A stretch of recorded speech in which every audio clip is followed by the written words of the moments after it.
bihira na ngayon ang gumagawa nito, ang sarap pa rin sa pakiramdam na makatanggap ng card na may personal messages. At nakilala ko nga ang artist sa likod ng mga obra na nakadisenyo ngayon sa Christmas cards ng UNICEF. Ella, stop now. Stop this to mommy. Tao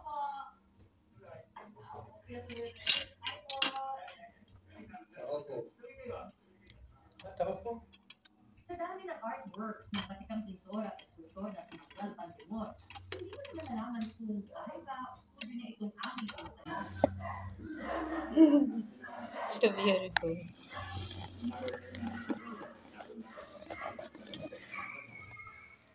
Sanay ang mga tao sa makulay na painting, pero naniniwala ba kayong sa monochrome painting na black and white unang nanalo ng grand prize si Manuel noong 1970s? With salt.